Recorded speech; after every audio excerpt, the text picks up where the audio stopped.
What's going on? Today we're gonna go over an OBS tutorial. I'm gonna cover all the setup stuff and pretty much what everything needs to get a stream up and running. The initial setup, the bitrate, and the audio. I'm also gonna be using Twitch for a reference for all these settings. So let's hop right in. When you first install OBS, the first thing you see is this window here. It's a wizard that lets you optimize your program for streaming or recording. We're gonna be doing both today. So we could go ahead and skip this for now. First thing you're gonna do is hit settings and then go over to the stream tab.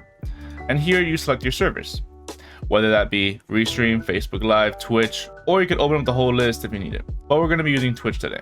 I would recommend connecting your account, or you can just use your stream key by finding it in your Twitch dashboard online. Moving on to output, first thing you're going to do is change the output mode to advanced. This unlocks new settings for you to tweak so the stream looks better and it's way easier to understand. I'll explain why. In the streaming tab, the first two settings are the audio track and the Twitch VOD track. What the Twitch VOD track means that since this whole DMCA stuff is going on, it pretty much says, hey, this track will be the VOD. How I have it set up is the regular audio track, which is what your audience would be hearing, would be on track 6. And the Twitch VOD track, first you have to enable it and set it as 5. There's two encoders that you might have. Whether you have an NVIDIA or an AMD graphics card, they should be under the H.264 encoder. You can also use the X264 encoder, but the X264 encoder is CPU based and the H.264 encoder is GPU based.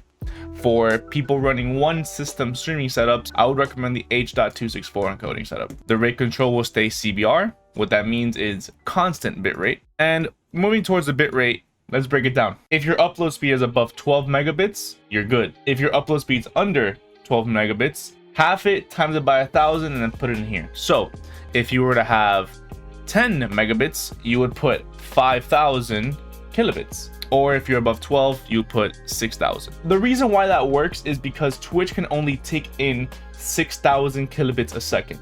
That's their max bit rate that they display. If you were to put 8,000 here, it would not really look better. It would look the same because Twitch only takes 6,000. In my case, what I like to do is since I have a better internet connection above 12 megabits a second, I would put 6,500.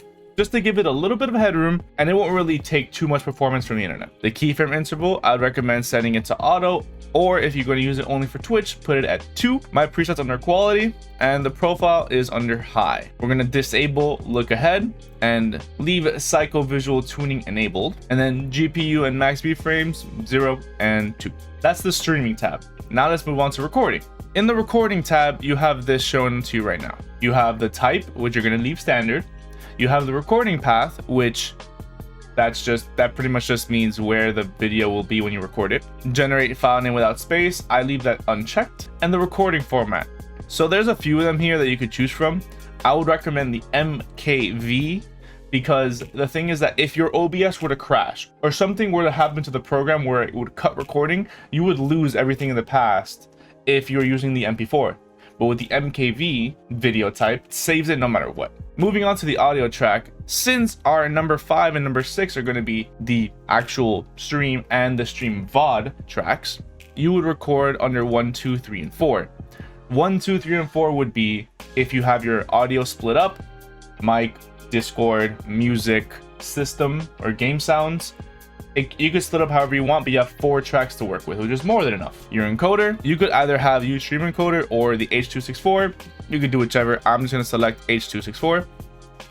If you want to rescale the output, you can right here. We're not going to use any custom settings. And the bitrate, here's where it changes. Depending on what resolution you're going to be recording in, the bitrate matters. And I'll show it on the screen right now what you're more or less looking for, at least when it comes to recording this. You can choose from there. The bitrate all depends on what resolution you're recording in, and it's very important because that pretty much determines the quality of the video. The keyframe interval, you can set it up to auto or 2. I just recommend leaving it at auto, to be honest. Preset quality, profile high, look ahead turned off, psycho visual tuning on, GPU 0, and max B frames 2. And for recording, that's pretty much it. Moving forward to the audio tab, this you could pretty much just leave it the same. You can modify each type of bitrate, but It's not really needed too much. You're good to leave it as it is. Moving on to the audio tab on the left hand side. What this tab means, here you can set up your audio devices. So whether that be your desktop or your microphone or anything else. In this case, my microphone would be what I have, chat mic, which is what my microphone is called, and my desktop audio would be system. You could add multiple of these sources. It just depends on your setup, whether if you have a Blue Yeti or any other headphone, or if you want to have just a default device, very simple, just click default. The meter section is pretty much just how it shows up in the audio mixer. It's up to your preference how you want it. I'd leave it at fast and simple peak. And the monitoring device, default, disable Windows audio ducking. Go ahead, remember to hit apply. Well, you just saw there that you see now that my microphone is activated in OBS. Same with my desktop audio, which are linked to my system and chat mic. Moving forward to the video tab on the left, you're gonna see a base resolution and an output resolution. If you have a 1080p monitor, I'd recommend having the base resolution being 1080p, which is 1920 by 1080, and the output, leave it also at 1920 by 1080. Raise your downscale filter and change your FPS value to preferred. Now you may think, what if you don't have enough internet? What if you don't have a fast enough upload speed to upload 1080p? If you're gonna do any downscaling, I recommend you do not do it in this section. I recommend you do it inside the streaming tab in the output section. There's a setting called rescale output. Check that off and then select your resolution. Or if you want to type a specific one, you can. Like 900p, for example. In my case, I'm going to stream 1080p, so I will have that unchecked. Moving over to the advanced tab, under general, I would recommend above normal, just because what this does to the program, it lets it use more resources to run smoother, therefore making the stream look better. The render would be DirectX 11 since there's no other option for me. It may differ if you have an AMD card, I'm not really sure. Color format would be NV12, color space 709, color range partial. The color space and range, it just depends on how you want it to look. You could have it full 709 or go with 601 partial. If it runs better for your system, then use that preferred color. It doesn't really make too much of a difference, but if it helps you out and it makes the frames look better, then so be it. On to recording, you can set up how you want the recording to look. Here are some variables you can use. You can overwrite the file, and here is a big thing for recording. What this means right here, automatically remux to MP4. Since the recording format is MKV, you would have to change it to MP4 if you want to import it into your editing software. The way to do that normally is within the file tab. And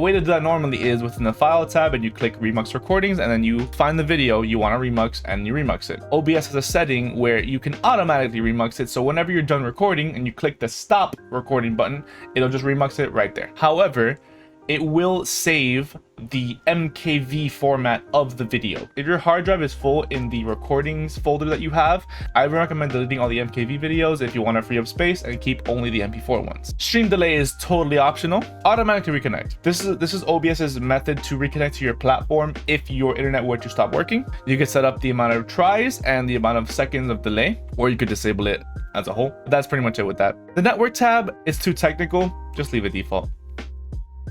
For your sources, enabling browser source hardware acceleration, this is mostly done to make things like your alert box or any visual browser source run more smoothly on the stream while using some of your GPU's power to make it run easier. I recommend leaving it on. And then your hotkeys, just leave it with the default setting. Remember to hit apply and OK. So now we have your platform setup, your streaming settings, your recording settings, and your recording location and auto remuxing setup. Now we move on to the scene. In OBS, there is a scene category and there is a source category. In the scene category, that's where you would have your, for example, just chatting, be right back, starting stream, ending stream, etc. And the sources is all the things that are inside that scene. It's like a folder. So if we were to make a new one, welcome, for example, it would show up as so. Now let's see if we can import a game. So we were going to right click on the sources tab or hit the plus button, whichever is easier. And then hit game capture, name it whatever you want. And then you could set this up in two ways. So whatever game you're playing, you can have the capture mode set up to capture any full screen application, which would pretty much automatically latch onto any game that's in full screen mode, or capture a specific window, which would have you capture a specific window. Your game would show up here if it's open. That's pretty much how you capture that. If you want to put your desktop in a scene, you can just hit the plus button, add a display capture, name it whatever you want, And then as this shows up, you can have both of your displays here, and you can even enable capture your cursor or not. This is pretty much how it would look. You can also disable certain scenes by clicking the little eyeball. If you were to want to test your network to see if your stream would look nice or if your upload speed is enough, there's a way to do that. So in the settings, under the stream, let me connect my account real quick. Once you connect your Twitch account, you could enable bandwidth test mode, which means that without alerting your audience that you're going to go live, it would pretty much send your video to Twitch and Twitch would ping you back with the quality of the stream. All you got to do is enable the bandwidth test mode, hit apply. This stuff shows up because I signed in with my account. Hit OK, and then start streaming. OBS would even tell you if it's in bandwidth test mode that it explains basically what I just told you. Go ahead and click yes. And then you see in the bottom right corner the status of your stream, whether it's stable, which is this green box. If the connection were to be unstable, it would turn yellow or red. And then you also have the bitrate of the stream. As long as it's above 6,000, that's perfectly fine, because that's all that Twitch can take anyway. And now that we did that, we could go ahead and stop the bandwidth test, close all this. So that's pretty much it. My goal with this video is to make this as easy as possible to understand, and I hope it was easy to understand.